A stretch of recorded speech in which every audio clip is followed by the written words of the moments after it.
오시는데 눈이 좀 오기 시작했죠? 예, 그래서 오늘 못 오신 분들이 좀 많은 것 같습니다. 차량 운행이 안 돼서요. 그래서 오늘 좀 일찍 끝내려고 합니다. 예, 계속해서 눈이 좀 많이 올 것이 예고가 되어져서 여러분 사고가 나면 참 위험하니까요. 좀 일찍 오늘은 끝내려고 합니다. 그리고 여러분이 눈 올 때 정말 조심 많이 하셔야 돼요.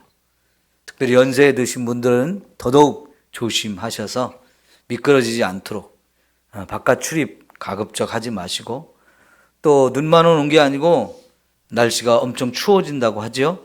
감기 걸리지 않도록 많이 몸 관리를 좀 잘 하시면 좋겠습니다.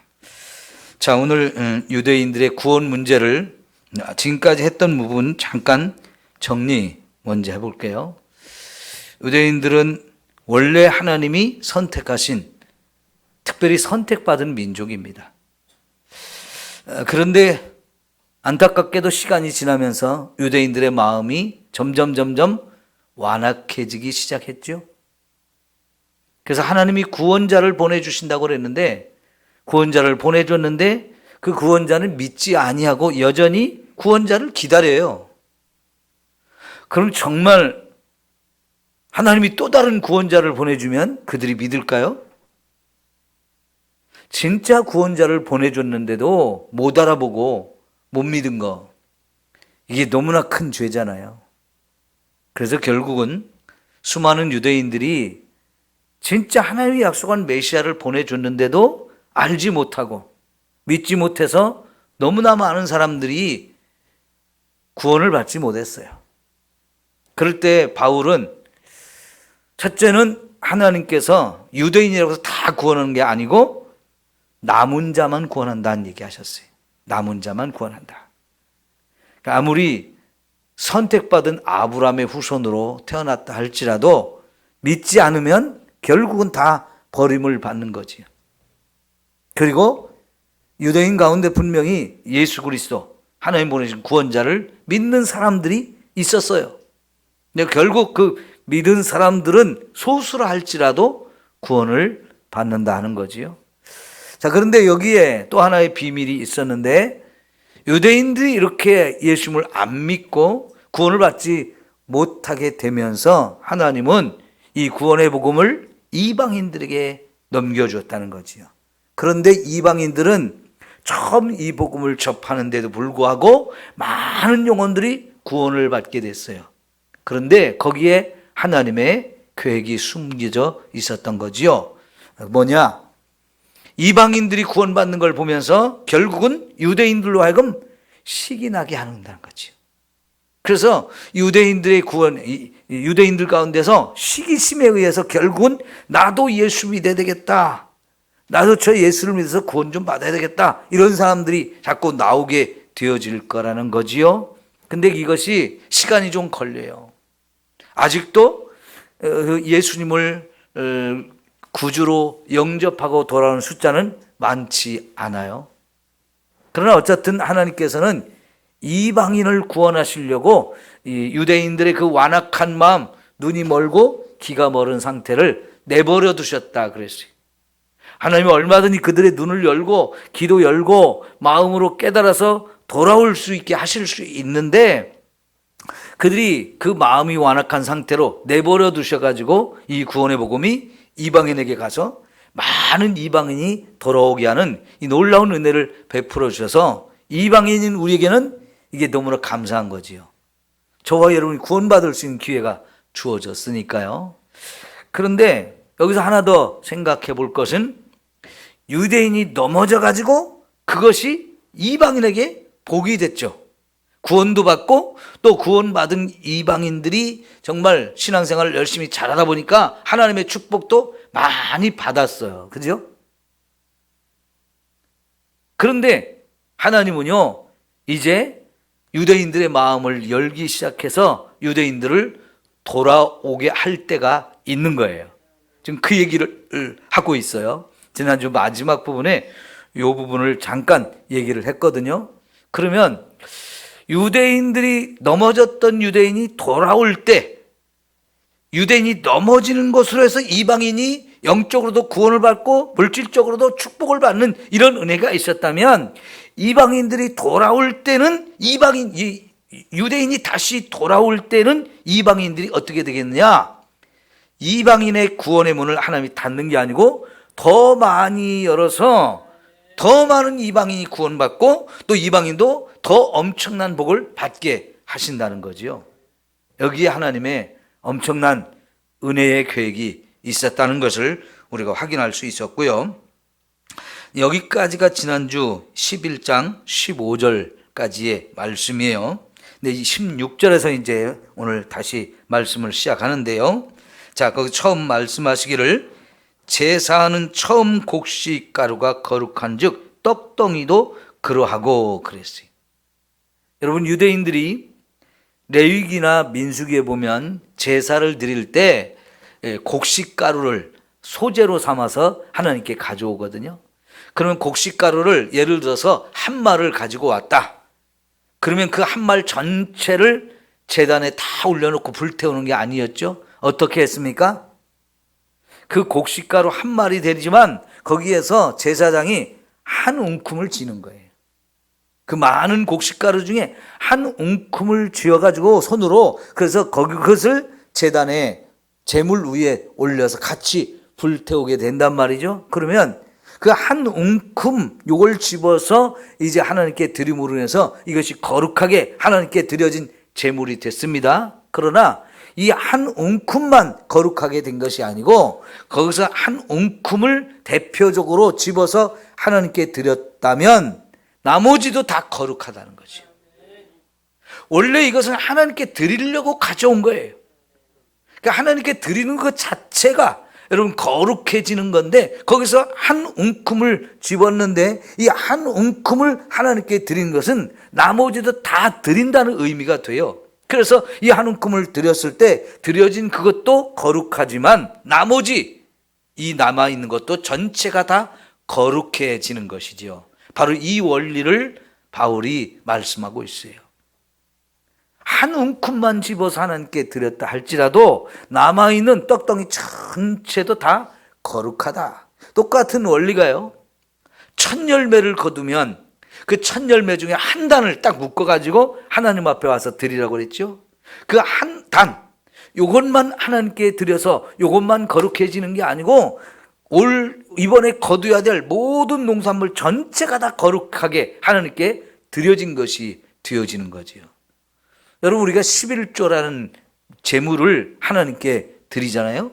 10개를 주셨는데 그 중에 하나를 구별해서 하나님께 드려요. 그럼 구별돼서 드린 그 하나는 하나님 앞에 거룩한 것이 되지만 나머지 9개는 그러면 이 거룩하지 않느냐?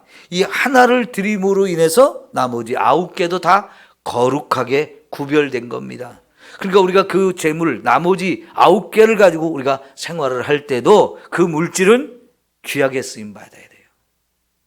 그냥 아무데나 내가 하고 싶다고 내 돈이라고 쓰고 싶은 대로 마음껏 그냥 텀벙텀벙 불의한 것을 쓰면 이건 안 되고요. 온전히 거룩한 곳에 거룩한 모습으로 그걸 사용해야 11조도 의미가 있는 거고요. 나머지도 다 거룩한 그런 하나님의 제물이 되어지는 거지요. 예를 들어서요, 이제 제사장들이 그 나머지 이제 한 웅큼 하나님께 들고 남은 건 제사장한테 주는 거거든요. 그럼 제사장이 그걸 먹어야 되는데, 여러분 이것을 거룩한 곳에서 거룩한 상태에서 이걸 먹으라 그랬어요. 안 그러면 그것이 다 부정하게 되어지고, 그것이 부정하게 되면 이미 드려진 그 제사까지도 하나님께 상달되지 않은 게, 그것이 제사가 헛된 것이 되어진다는 얘기예요. 그러니까요, 드려진 것, 구별돼서 드려진 것만이 이렇게 거룩한 게 아니고 나머지도 다 거룩하다. 자, 그러면 보십시오. 이걸 왜 하냐면 유대인의 숫자가 많은데 그 중에 남은 자만 구원을 받았잖아요. 그죠? 남은 자만 구원을 받았는데 이 남은 자들 때문에 남아있는 나머지도 사실은 하나님께서 거룩하게 구별할 때가 온다는 거예요. 이 원리를 지금 바울은 유대인의 구원 문제에 적용하고 있어요. 유대인이 10명이 있었다면 그 중에 한 명만 구원받았다. 그래서 그 한 명이 남은 자라 했을 때 그 한 명이 정말 하나님 앞에 거룩하니까 결국은 보십시오. 이제 나머지도 하나님이 구원하시는 때가 온다는 거예요. 자, 여러분, 나중에 다윗이 정말 하나님 앞에 너무너무 귀하고 아름다운 사람으로 왕이 돼가지고 이스라엘을 통치하고 다스렸어요. 다윗도 우리아의 아내를 몰래 데려와서 겁탈하고 음란한 죄를 범했고 그 죄를 감추기 위해서 그 남편 되는 자기의 충실한 부하를 전쟁터 최전방에 보내서 죽을 수밖에 없는 거기다 놓고 나머지는 다 후퇴하게 해서 혼자 고립돼 가지고 죽게 만들었습니다. 살인죄죠. 이거는 정말 다윗의 일생일대에 너무나 큰 죄악이었어요. 그렇지만 그거 외에는 거의 대부분 다윗에게는 정말 하나님 보기에 합당한 이런 일꾼이었거든요. 그런데 여러분, 이것 때문에 하나님이 뭐라고 말씀하시냐면 이제 내 후손들이 이 왕권을 계속 이어가게 해줄 거다 그랬어요. 혹 내 후손이 잘못해서 그 나라가 망할 위기에 처해 있다 할지라도 내가 너 때문에 네 후손들이 다스리는 그 나라를 계속 지켜줄 거다라고 하나님이 약속하셔요. 그러니까요, 이 남쪽 유다에서 다윗의 후손들이 계속 왕권을 이어가잖아요. 그 다윗의 후손 중에는 선한 왕도 있었고 악한 왕도 있어요. 근데 그 악한 왕들을 정말 악해가지고 하나님이 심판하셔야 되는데 하나님 뭐라고 말씀하시냐면 비록 그 왕이 악했지만 다윗 때문에 그 악한 왕과 그 나라를 진노를 내리시는 걸 하나님이 참으시고 계속 유지해 주신다는 얘기가 계속 나와요. 한 놀라운 은혜잖아요. 그 다윗 한 사람 때문에 그런 복이 계속 흘러가는 거예요.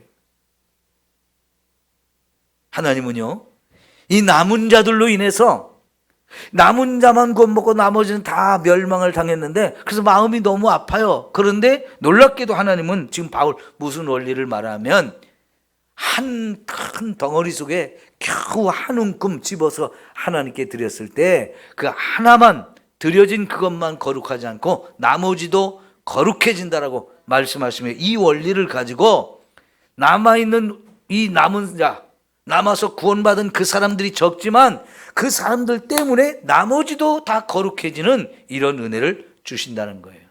그걸 또 설명하기를 뿌리가 거룩한 즉 가지도 거룩하다 그래요. 여러분, 나무에 있어서 뿌리만 건강하면요 위에 가지들 몇 가지가 상했을지라도 결국은 나머지도 다 살아납니다. 뿌리가 건강한 게 중요한 거죠. 근데 이 남은 자라고 하는 것이 결국은 이스라엘의 뿌리와 같은 존재가 되어서 그 뿌리를 통해서 어마어마한 번성함이 수많은 사람이 구원받는 역사가 이루어진다라고 이야기를 합니다. 이제 그 다음에 이제 접붙임에 대한 이야기를 하거든요. 접붙임. 여러분, 근데 세상에서의 접붙임은 이거와는 좀 다르죠. 예를 들어서 감나무를 여러분 보게 되면요, 고염나무를 심습니다. 원래 고염이 뭔지 아시죠? 조그만 감나무, 조그만 요만하게 열리는 거 있잖아요. 요만한 게 다 큰 거예요. 완전히 애기 사과 요만큼 많은 게 있잖아요. 그런 이 감이 열리는데 그걸 고염이라고 하잖아요. 근데 원래는 그 나무를 심어가지고 어느 정도 크면 가지를 다 잘라내고 좋은 감의 가지를 잘라서 여기다가 젖붙이면 이 나무는 고염나무인데 젖붙인 그 좋은 감의 열매가 탁 맺혀가지고요. 큰 감, 단감, 맛있는 감 이런 것들이 열리잖아요. 그게 원래 젖붙임의 원리거든요. 가지를 다 잘라버리는 거예요. 그리고 좋은 품종의 가지를 딱 꺾어다가 여기다가 젖붙이면 이렇게 좋은 그런 열매가 맺어지는데 여기서는 좀 다르게 젖붙임의 원리를 다르게 설명했어요.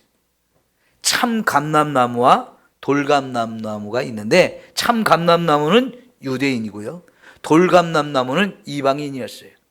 근데 하나님께서 이 참 감람나무의 가지 얼마를 잘라내고 돌감람나무의 가지들을 꺾어다가 여기다가 젖붙임을 해가지고 이 참 감나무의 감람나무 열매가 맺혀지게 하는 이런 원리를 설명했는데요.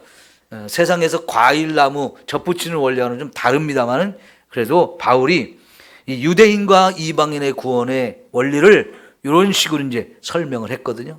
그러니까 여러분, 참 감람나무는 유대인인데 이 참 감람나무가 구원을 자꾸 못 받아요.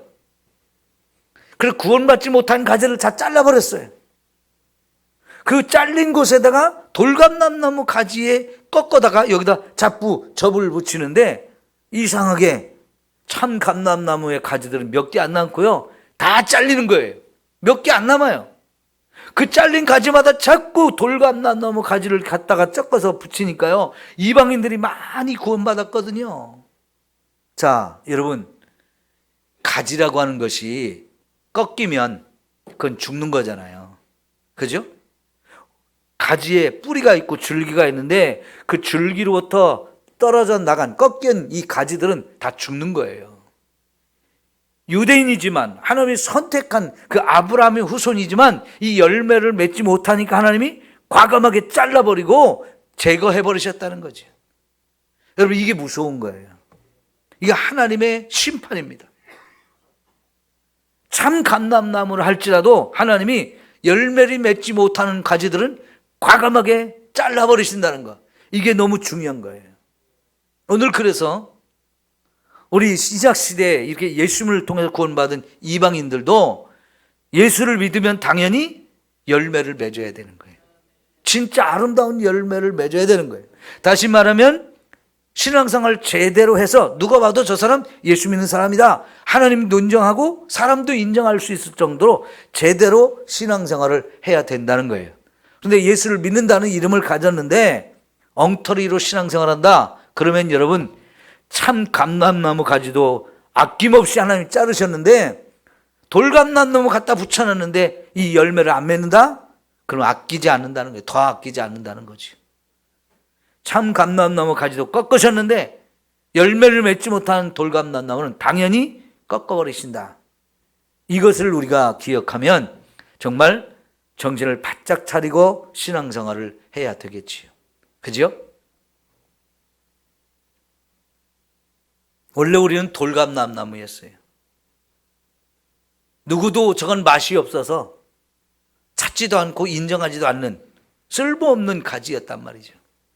그런데 그런 우리를 불쌍히 여겨서 열매를 맺지 못하는 유대인들을 꺾어버린 자리에다가 저와 여러분을 가서 탁탁 접붙임을 해줘가지고 진짜 뿌리로부터 나오는 하나님의 놀라운 은혜를 힘입어서 아름다운 열매를 맺기를 하나님 바라시는데 그 열매를 맺지 않으면 과감하게 또 잘라버리신다고 해요. 이게 요한복음 15장에 가면 나오잖아요.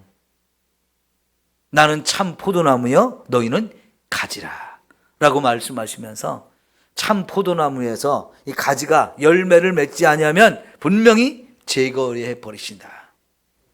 열매를 맺지 않는 나무 가지들 다 잘라버리신다는 얘기를 하셨으니까요. 그건 변함없는 진리예요. 그래서 우리가 신앙생활 이왕이면 잘해서 열매를 잘 맺어야 할 줄 믿습니다. 자, 이런 얘기하면서 바울이 좀 우리가 깨달아야 할 몇 가지를 얘기하고 있는데요. 참 감람나무 가지들을 꺾어버리고 우리를 갖다 붙였는데 이 붙임받은 이 돌감나무 가지가 내가 잘나서 나를 붙여줬지, 내가 이뻐서 나를 곧 붙여줬지, 이런 거 자랑하지 말라는 거예요. 내가 잘나서 정말 우리를 붙여줬나요? 내가 잘나서 예수 믿고 잘나서 구원받았느냐는 거예요. 절대로 그게 아니라는 거지요. 여러분, 우리는 구원을 어떻게 받았습니까? 하나님의 전적인 은혜로 구원을 받은 거지요. 이 세상에는 다른 사람보다 우리가 막 똑똑하고 잘나고 멋있고 뭔가 착한 일을 많이 하고 우리가 진짜 이쁘게 생겼고 이런 게 아니란 말이죠. 그래서 우리를 구원한 게 아니고 그냥 하나님 우리를 사랑하는 그 사랑의 마음, 그냥 은혜를 주고 싶은 그 마음 때문에 저와 여러분이 구원을 받은 거지요. 이건 너무너무 하나부터 열까지 생각해도 말이 안 되는 건데 하나님이 정말 자격도 없고 가진 것도 없고 아무런 조건도 갖지 못한 저와 여러분을 구원해 주셨는데, 이거는요 그냥 하나님의 은혜 아니면 설명할 수가 없어요. 하나님의 사랑 아니면 말이 안 돼요. 그게 저와 여러분을 구원하신 거니까 절대로 이방인인데 내가 잘나서 나를 이렇게 하나님이 구원해 주셨다 하면서 스스로 잘난 체 하지 말라는 거, 자긍하지 말라는 거. 유대인들을 하나님이 잘라버리실 때 하나님이 그냥 잘랐겠느냐? 믿지 않으니까 잘랐는데, 사랑하지만 믿지 않으니까 자른 거죠. 하나님의 구원의 방법을 거부하니까 결국은 자를 수밖에 없었어요. 우리도요, 믿다가 안 믿는 대로 빠지면 결국은 하나님이 버리실 수밖에 없는 거예요. 그러니까 우리 신앙생활이요 끝까지 잘해야 됩니다. 네? 끝까지 잘해야 돼요. 여러분, 지금까지 열심히 신앙생활에 오신 분들, 내가 이 정도 했으면 됐지 하고 여러분 나태해지면 안 돼요. 우리 김재현 장로님, 그러죠? 시무 장로님이 열심히 이렇게 하셨는데 은퇴하고 나면 나 쉬어야지 하면서 이만큼 했으니까 나 좀 천천히 할 거야. 아니요. 그러면 안 돼요. 물론요, 내려놓으셔야 할 부분도 있지만 내가 이제 원로 장로님 되셨으면 더 열심히 해야지 할 부분도 더 많다는 얘기. 끝까지 가야 된다는 얘기. 끝까지. 가다가 중지하면 어떻다고요? 네, 그죠. 아니가만 못하다 그랬어요. 이제 여러분 마지막 목표 지점이 이제 얼마 안 남았잖아요. 그러니까 그 목표 지점 다 갈 때까지 정말 최선을 다하시고 끝까지 변질되지 않고 더 열심히 하셔서 잘했다 칭찬받고 인정받을 수 있는 우리가 되어야 합니다. 예. 저도 뭐 이제 몇 년 안 남았잖아요. 쉬고 싶은 마음도 있지만 이제 얼마 안 남았는데 마지막까지 더 잘해야지 하는 마음이 더 간절해져요. 보통 아마 우리 김지원 장로님이나 권사님들 중에서 이제 시무 권사 이렇게 이번에 마지막으로 하시고 원로 장로, 명예 권사로 추대되시는 분 처음의 마음은 섭섭해요. 내가 이만큼 벌써 나이를 먹었나? 아직은 더 할 수 있을 것 같은데, 여러 가지 그런 마음들이 복잡해질 겁니다. 처음 마음이고요. 어쩔 수 없이 인간의 마음이니까. 그러나 또 마음을 다잡으시고 또 다시 한번 새롭게 뛰자 하면서 이렇게 하시면 참 좋을 것 같아요.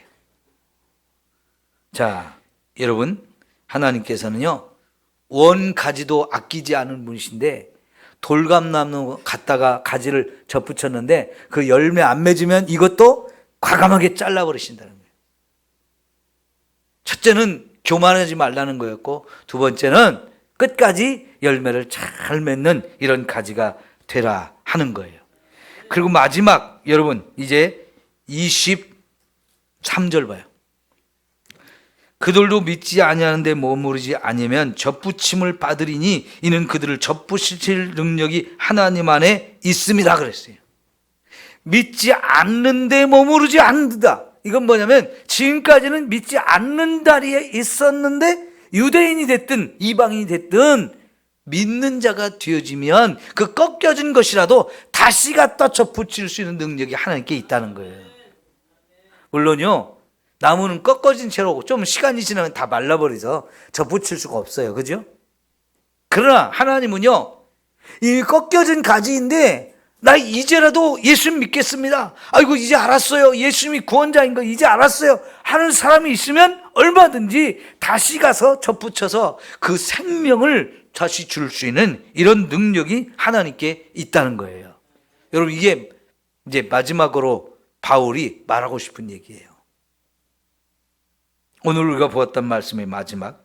그러니까요, 24절. 내가 원 돌감람나무에서 찍힘을 받고 본성을 거슬러 좋은 감람나무에 접붙임을 받았으니 원가지인 이 사람들이야 얼마나 더 자기 감람나무에 접붙이심을 받으랴 그랬어요.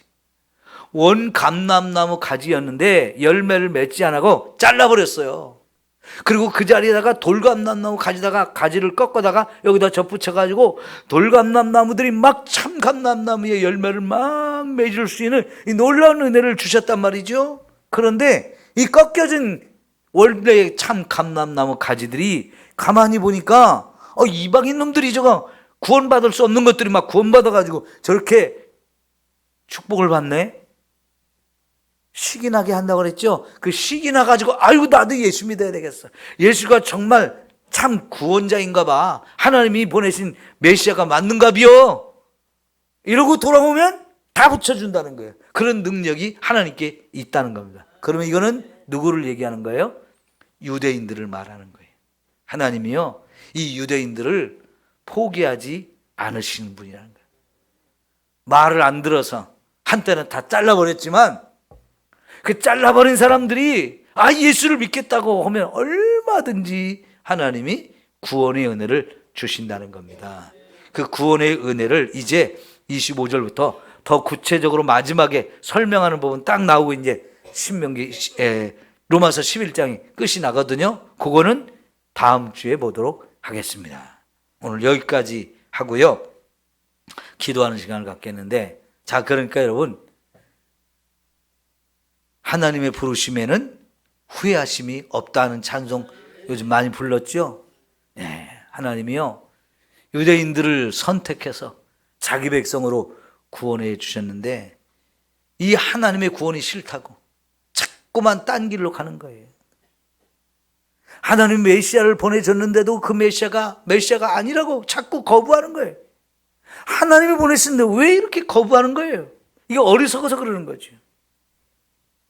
그 어리석음 때문에 결국은 우리가 구원을 받았는데요, 이방인들이 막 구원받고 돌아오는 이것을 보면서 하나님은 유대인들 하여금 식이 나게 해서 결국은 그 유대인을 다시 돌아오게 하는 놀라운 방법을 하나님 쓰셔가지고 이제 버림받았던 유대인들이 돌아와서 다시 구원받는 이 은혜가 있어진다. 그러면 많은 유대인들이 돌아오게 되겠지요. 예, 여러분, 유대인이 됐든 이방인이 됐든 구원은 받아야 돼요. 예? 구원을 받되 조금만 구원받으면 되겠어요? 더 많이 구원받아야죠. 이방인도 더 많이 구원받아야 되고 유대인도 더 많이 구원받아야 되잖아요. 우리는 이것을 위해서 기도하는 거예요. 하나님, 이제 하나님을 믿지 않는 유대인들이 많은 예수 믿고 구원받게 해주세요. 또 아직도 예수를 믿지 않는 수많은 이방인들 이제 빨리 돌아와서 구원받을 수 있는 기회를 주세요. 그렇게 하려면 우리가 전도자가 돼서 더 열심히 전도해야 되겠지요. 그러니까 여러분, 이스라엘 땅에도요, 선교사님들이 많이 가 있는 거예요. 이스라엘 땅에서 선교사님들 가서 사실은 성지순례 가이드를 좀 많이 하고 그러지만, 여러분, 그 사람들이 거기 가서 살면서 유대인들에 대해서 많이 알아요. 유대인들이 이 구약 성경부터 신약 성경까지에 대해서도 더 많이 열심히 연구하고, 그러다가 하나님이 정말 유대인들에게 복음을 전할 기회를 주셔가지고 많은 영혼이 구원받게 할 때 그들이 놀랍게 쓰임받게 하실 때가 올 겁니다. 하나님 그때를 준비하고 계신다고 저는 믿거든요. 오늘 우리 다시 한번 기도할 때요, 유대인들도 많이 예수를 빨리 메시아로 인정하고 구원받는 날이 오게 해주세요. 우리가 기도하고요. 또 여러분, 우리 이 땅에 수많은 이방인인 사람들이 아직도 하나님을 믿지 않는 사람들이 너무나 많습니다. 그런데 이들도 빨리 구원받는 역사가 더 많이 일어나도록 우리가 기도해야 합니다. 예를 들면요, 네팔이라는 나라가, 부처님이 태어난 나라가 네팔에 있어요.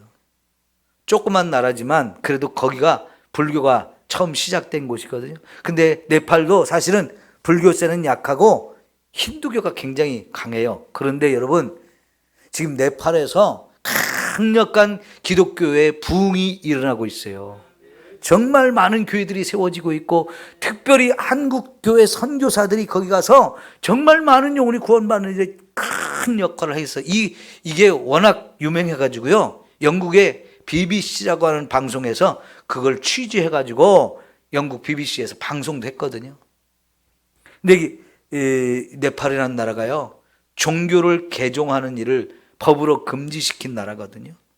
그리고 외국인이 와서 선교사로서 이렇게 복음 전하는 거 불법이에요. 그래서 선교사들이 한국에서 선교사들이 가가지고 복음 전하는 거 아주 비밀스럽게 하는데요. 걸리면 그냥 감옥이거나 추방이에요. 그런데 하나님이요, 기가 막히게 은혜를 베푸셔서 네팔에 정말 많은 사람들이 예수님을 믿게 되고 그들이 전도자가 되어서 네팔을 강력하게 부흥시키는 큰 역할을 하고 있어요. 얼마나 감사한지 몰라요. 그리고 또 하나, 이란이라는 나라가 지금 시리아, 레바논 거기에 있는 그 헤즈볼라들 막 이게 부추겨 가지고 이스라엘 공격하는 일을 했었고, 또 팔레스타인의 하마스도 다 이란의 지원을 받아서 이스라엘 공격하는 사람들이고, 예멘 후티 반군이라는 사람들도 이란의 지원을 받아서 막 주변 나라뿐만 아니라 이스라엘까지 공격하는 이 악의 축이라고 하거든요. 그런데 여러분, 이번 전쟁을 통해서 이란만 남고 나머지 다 지금 폭삭 주저앉았잖아요. 이제 이스라엘하고 전혀 싸울 능력이 다 없어졌어요. 그러니까 나머지 이란의 지원받아서 막 이스라엘하고 막 싸우던 나라들이 푹 주저앉으니까 이란도 푹 주저앉았어요. 자기만 남았는데 이스라엘이 자기들 공격할 때 자기들의 최고의 무기들이 다 망가졌어 가지고요. 이제 이란도 힘이 없어졌어요. 왜냐하면 이란이 러시아의 지원을 받아야 됐거든요. 근데 러시아 자기 전쟁하느라고 이란을 지원을 못해요. 그러니까 이란만 지금 코 푹 빠져가지고 이제는 손발 다 잘렸거든요. 그런데 놀라운 것은요, 더 놀라운 것은 그 이란에 이제 이슬람 정권이, 강력한 무슬림 정권이 지배를 하잖아요. 여기에 국민들이 다 질려버렸어요. 그래가지고 지금 이란에 기독교로 개종하는 사람들이 엄청 많아지고 있다는 거예요. 이란의 강력한 교회 부흥의 역사가 일어나고 있다는 거예요. 여기저기서 많은 뉴스가 나오거든요. 여러분, 이거 상상도 못했던 일들이에요. 네? 그러니까 하나님께서요, 하나님께서 하시면 얼마든지 부흥의 역사는 어디서든지 일어날 수 있는 거란 말이에요. 강력한 힌두교 국가, 강력한 이슬람 국가, 네팔과 이란에서 이런 놀라운 기독교의 부흥이 일어난다는 거, 여러분, 다른 이슬람 국가에서도 기독교 부흥이 일어나기 어려운데요, 이란에서 기독교 부흥이 일어나는 것은 상상도 못하는 일이에요. 왜냐하면 거기는 이슬람 중에서도 아주 과격한, 또 원리주의에 입각한 강력한 정권을 유지하는 그 이슬람 법으로 나라를 다스리는 굉장히 강력한 이슬람 국가인데, 그 나라 그 이슬람 정부에 대해서 백성들이 다 신물을 느끼고 기독교로 개종한다? 야, 이런 일은 진짜 사람으로는 생각할 수 없는 일인데 그런 일이 지금 일어나고 있다는 게 얼마나 감사한 일이에요. 이거는요, 하나님이 하시는 거예요. 그러니까 하나님이 하시면 얼마든지 새로운 부흥의 역사는 일어날 수 있는 거거든요. 그거를 위해서 오늘 밤 우리 함께 기도하겠습니다. 자, 기도하고 마칩니다.